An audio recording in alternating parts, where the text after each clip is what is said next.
Selamat datang saudara di ATP Podcast. Ini edisi STT, Sains Tipis-Tipis. Di STT kali ini, beta akan membahas tentang keberadaan ekor pada kita manusia ini.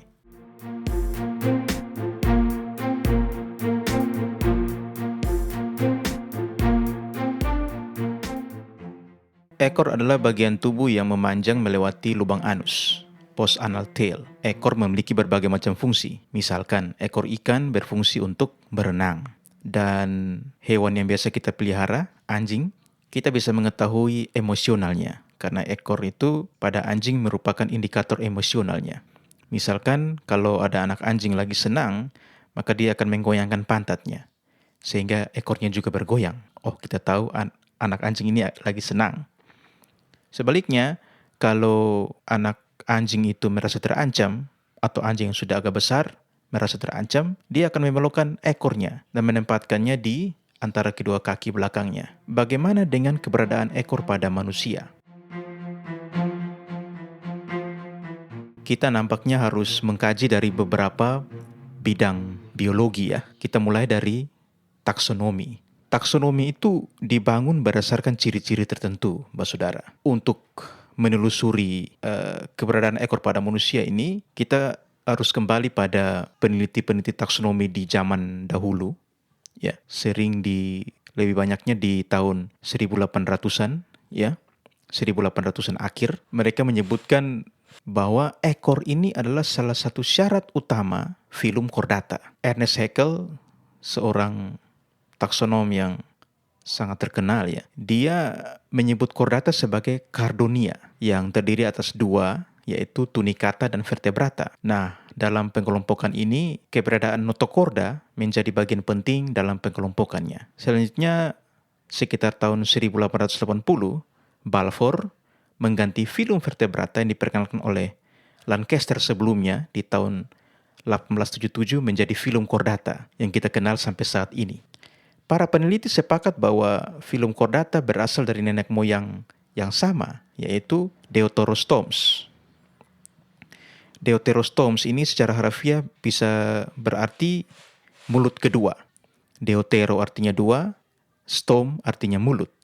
Di mana blastopor merupakan lubang pertama yang terbentuk pada embrio selama tahap gastrulasi. Jadi ini sangat berkaitan dengan perbedaan antara chordata dengan misalkan serangga. Karena serangga itu mulut pertama atau lubang pertama yang muncul adalah mulut.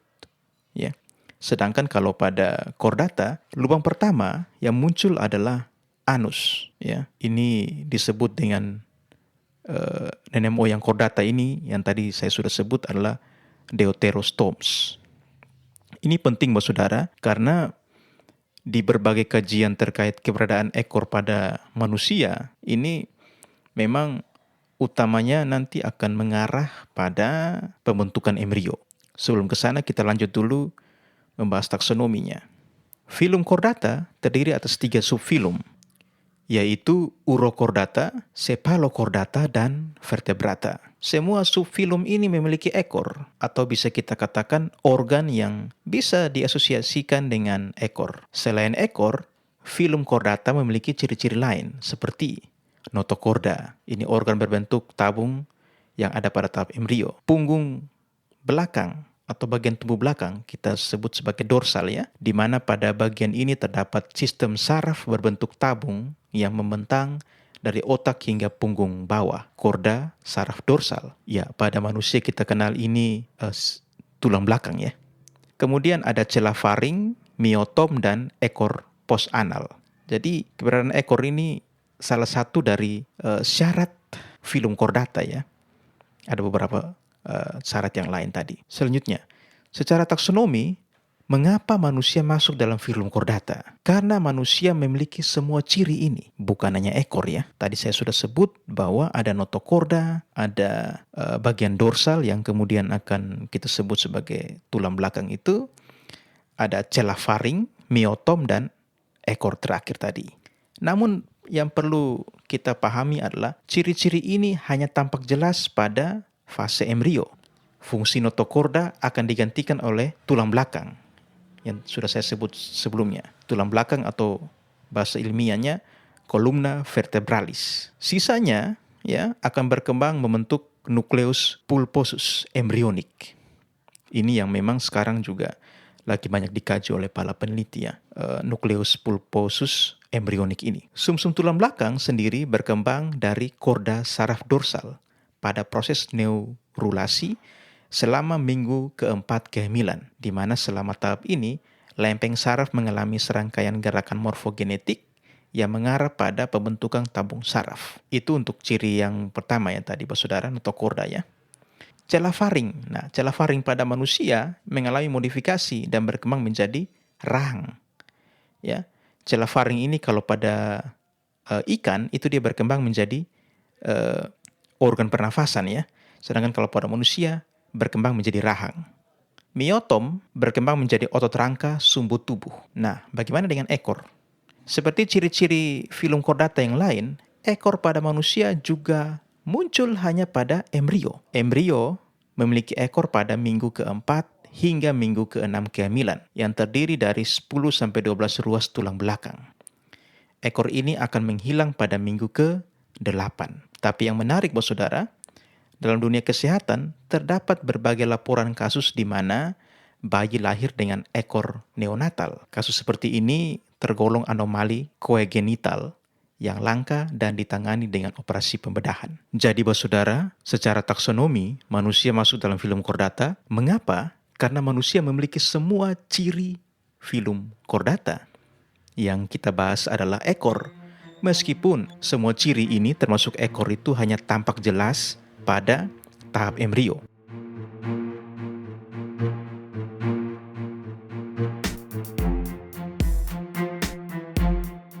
Baik, kita coba menelusuri jejak ekor ini dari kajian yang kedua, yaitu evolusi. Bapak evolusi Charles Darwin menjelaskan bahwa makhluk hidup mengalami evolusi melalui seleksi alam. Ya, jadi seleksi alam itu membuat makhluk hidup mengalami berbagai macam perubahan atau modifikasi. Sudah barang tentu evolusi bukan terjadi dalam 1-2 malam, ya, tapi terjadi dalam waktu yang sangat lama.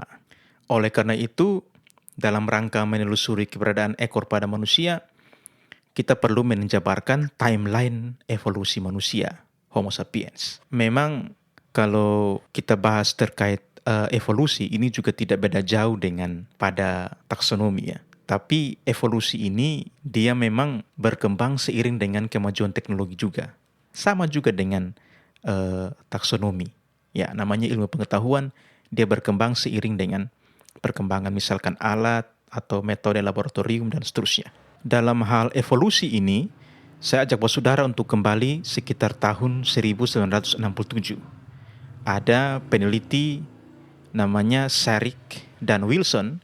Jadi mereka ini mengembangkan metode imunologi untuk mengetahui atau mengklasterisasi makhluk hidup. Dalam hal ini adalah nenek moyang dari manusia atau hominidae ya.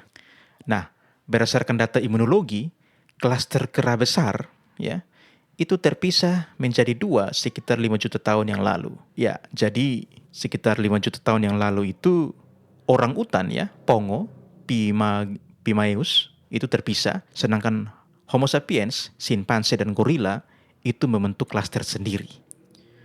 Metode-metode ini semakin berkembang, kemudian tahun 1984, Sibley dan Ahlquist ini menggunakan metode DNA hibridisasi. Ini berusaha untuk mengklasterisasi ya, mengungkapkan kekerabatan klaster homid. Ini lebih detail ya. Homid itu kera besar ya, kera besar. Jadi hasil dari si Sibley dan Ahlquist ini menyatakan bahwa simpanse ini lebih dekat dengan manusia dibanding dengan gorila meskipun mereka ada dalam satu klaster. Simpanse dan manusia diperkirakan berpisah sekitar 6,3 sampai 7,7 juta tahun yang lalu, sedangkan gorila berpisah lebih dulu antara 8 sampai 10 juta tahun lalu. Hasil kajian Sibley dan Ahlquist ini lebih sesuai dengan pendekatan genomik saat ini, serta mengoreksi temuan sebelumnya yang tadi saya sudah sebut, Sarik dan Wilson, ya. Mereka menduga ini Sibley dan Alquist, ya. Waktu divergensi antara kera kecil Hilobatidae dan kera besar Hominidae ini sekitar 18 sampai 22 juta tahun yang lalu, ya, Mbak Saudara. Jadi saya coba cerita sedikit ya terkait dengan divergensi dari humanoid, ya. Jadi kalau kita sebut humanoid itu kera. Jadi kera ini diperkirakan itu nenek moyang yang sama, ya. Itu common ancestor-nya sama, ya. Kemudian mereka berpisah, itu ada membentuk dua klaster. Klaster yang satu itu tersusun atas kera kecil dan di bawahnya ada kera besar. Ya, kera kecil ini contoh sekarang tuh ada kayak siamang, owa. Nah, itu mereka terpisah yang tadi oleh data Sibley dan Alquist itu sekitar 18 sampai 22 juta tahun lalu, ya. Nah, klaster yang satu itu ada klaster kera besar, ya. Kera besar ini biasa disebut Hominidae. Ya, klaster besar ini tersusun atas orang utan, ada Homo sapiens, kita manusia, simpanse dan gorila. Dan sebenarnya itu klaster utama yang satu lagi ada Old World monkeys, ya. Nah, Bos Saudara, yang menarik adalah klaster kera besar ini semuanya tidak punya ekor dan klaster kera kecil semuanya memiliki ekor. Nah, waktu divergensi ini yang tadi saya bilang 18 sampai 22 juta tahun lalu menjadi patokan dalam mendalami keberadaan ekor pada manusia. Seperti yang diungkapkan oleh Carol Ward, profesor bidang integratif anatomi dari University of Missouri. Dia menyebutkan bahwa kenapa manusia tidak punya ekor? Karena nenek moyang manusia tidak punya ekor. Benar, ya. Kalau kita lihat dari yang sudah sebelumnya dijelaskan, Mas Saudara, ya, bahwa memang klaster kera besar itu semuanya tidak punya ekor. Kalau klaster kera kecil, ya, Hilobatidae, ya, itu semuanya punya ekor. Jadi memang nenek moyang tidak punya ekor, jadi memang kita tidak punya ekor. Nah, sampai situ mungkin cukup, ya, untuk menjawab dari sisi evolusi.